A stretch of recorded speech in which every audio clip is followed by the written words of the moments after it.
You know, for some, June can be the most wonderful time of the year because it is official visit season. This is a big recruiting time. Maybe it is the biggest recruiting month on the entire calendar within the entire college football recruiting calendar. This is a time to really make a significant impression when you have these late June commitment dates, these July commitment dates, these early August commitment dates. This is really when you start to see some of the big time classes really form and to see really who's going to have some of the top recruiting classes in all of the Big Ten and, of course, in all of college football. You know, some teams out there have 5 commits. Some teams out there have 6 commits, 7 commits, and they're really looking to use this June to gain a lot of ground, get a lot more commitments when we get to the late summer. But for one school in the Big Ten, who needs it? Who needs June when you can get 5-star commitments and 4-star commitments in March, in April, in May, and maybe, just maybe, wrap up the number 1 class in the country before official visits even get underway, and that's the USC Trojans right now. Let's put it into perspective. It is early June, and the Trojans have 27 commitments. Let me repeat that. 27 commitments for the Cardinal and Gold. Only 4 other schools in the On3 industry top 25 rankings right now have more than 15 commitments. The number 4 class, Notre Dame, has 16. The number 11 class, Penn State, has 17. The number 21 class, Louisville, has 17. And the number 25 class, Kansas Jayhawks, have 16 commitments right now. It is very clear what the strategy is for USC. They are front-loading their class. Now, I'm not going to come on here, and I'm not going to say anything for a fact.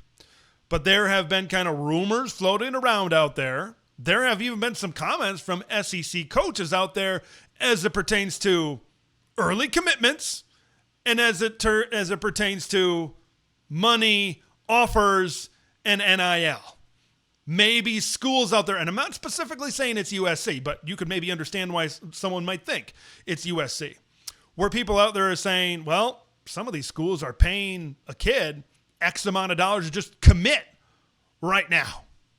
And I want to say this before I go any further about USC.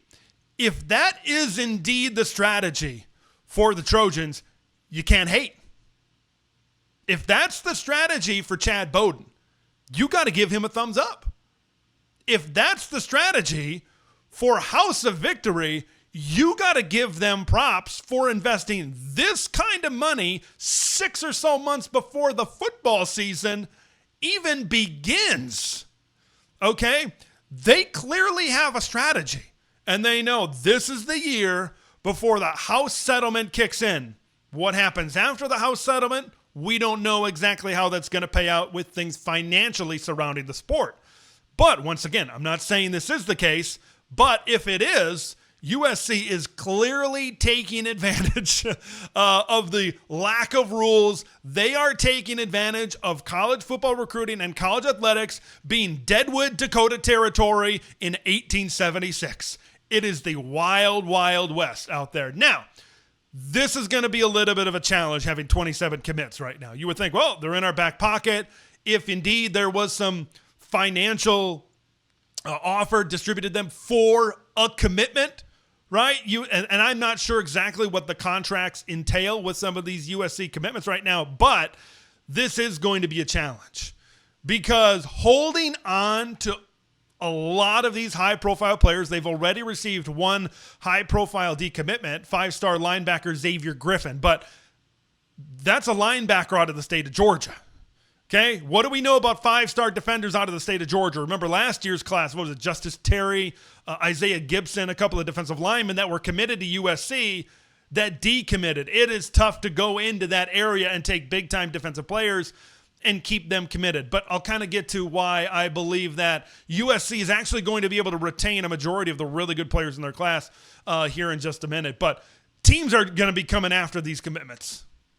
Okay? Once we get to late summer, Maybe some of these commitments are going to be on campus at other places, but I've been hearing that's a part of the deal as well. That's kind of what we maybe heard about Xavier Griffin, is he wanted to take visits. USC, maybe it was contingent on that offer. Once again, not saying that that's indeed what happened, but he wanted to take visits. USC's like, that's not really our jam, and both parties went their separate ways. But USC's challenge is going to be able to hang on to a lot of these high-profile players because they're playing in the same sandbox as all these other schools. And now maybe over these next couple of months, these other schools are going to fundraise. These other schools are going to pile up a lot of money. And whether it's more towards August before the season starts or whether it's more towards signing day in December, you could see some high money offers at that point in time. So that's going to be a war for Lincoln Riley. That's going to be a war for Chad Bowden and the staff. But let me tell you why I'm actually confident that USC is going to come out of this thing with a top 5 class. Maybe they will. Maybe they will have the number 1 class. Maybe they won't. But I think when USC really tried to swing big, specifically last year, those 2 guys that I just mentioned before, those were guys on the opposite end of the country. USC has been building momentum because of Chad Bowden's strategy. I am not giving this credit to Lincoln Riley because USC has momentum. USC has had success on the recruiting trail in spite of the guy that calls himself the head coach of the USC Trojans right now, and it's in-state recruiting. It should be a California state felony if you don't dedicate, let's call it 70 to 80% of your recruiting resources to Southern California and the state of California itself. USC's top 10 commitments right now, according to the On3 industry, 5 of them are from the state of California. They just went out and got Mark Bowman from Mater Dei. He's been compared to Brock Bowers. God, man, that's a big one. That is a big one because Texas was big on that recruitment. I think Georgia was in on there as well, but maybe that comes back to those 2 teams. They're going to go back to the drawing board a couple of months later. They could come back with a big-time offer of their own. Tamahini Tapui, the former Oregon commitment, he flipped over to USC. Trinity League MVP, anybody? He comes out of Mater Dei. And having that Mater, I think there's 3 USC commitments that are coming out of Mater Dei. Oregon has had success going down there to Santa Ana as well. Some SEC schools have had success in that area. It's the number 1 high school football program in the country for a reason. It should be a USC pipeline probably for a reason because they produce high-quality talent. And then you have players like a Chris Henry Jr., and a Cody Green that transfer from out of state just to be able to play at that type of program. Samote Katonga, I hope I said that right, but he's a defensive player that's from the state of California. Brandon Lockhart, one of the top defensive backs and corners in this class. Deshaun Rideau coming out of Oaks Christian. That's why I feel, because I think now there's and I've kind of heard it on some other podcasts as well, whether it's been USC reporters or whether it's been national reporters, there's kind of this earthquake, right? West Coast, you got to put that in there. The earthquake effect, this reverberating effect where now some of these big-time USC recruits or these big-time California recruits commit to USC. Now there's this growing momentum that a lot of people want to stay home. They want to play with that elite talent in their backyard in Los Angeles, California. I know some people have differentiating opinions when it comes to momentum, but I think when you have this 5-star and this 4-star and all these guys from the state of California want to stay home at USC, I think there's a little bit of something that says that should be said towards momentum, and USC has certainly been able to do that. USC is currently in the hunt for guys like Brandon Arrington, Devon Benjamin, a couple of Brandon Arrington's a 5-star.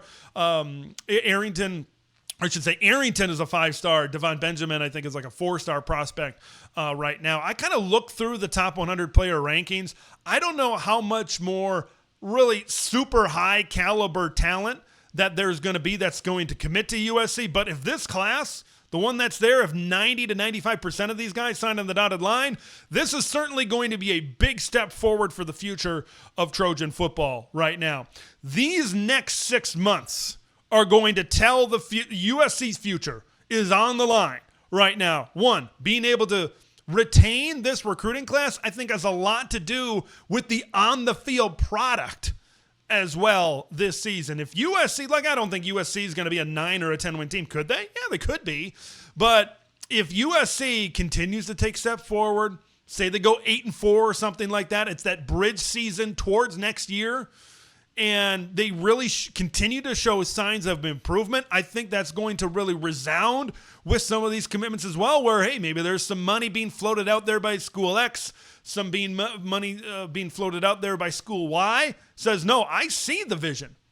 I see the offer. I see the money that House of Victory is paying me, but I also see the vision of where USC is certainly going. But if Lincoln Riley trips over himself again and they have another 6-6 season, they have another 7-5 season, and it's kind of business as usual, because I don't think this USC team this year is ultra different or ultra improved compared to maybe last year's team.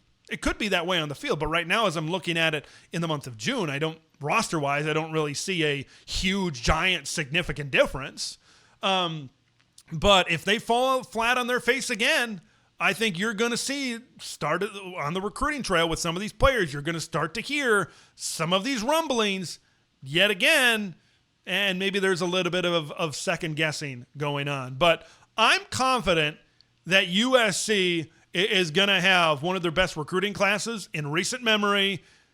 Got to credit Chad Bowden. Got to throw a big-time credit to House of Victory. And you got to credit to, once again, dedicating your resources to recruiting the state of California and owning the state of California as well. A great USC, I think, is great for the Big Ten Conference going forward. We know Penn State, Oregon, Ohio State, Michigan, teams like that. We know where they are and the resources that they have. USC seems to be like the only other team that can really consistently jump into that category, that has the money, that has the resources to consistently be a college football playoff team. We'll see if they can do it. Lincoln Riley, I'm not going to lie, he gives me the heebie-jeebies a little bit for them to maybe get to that level.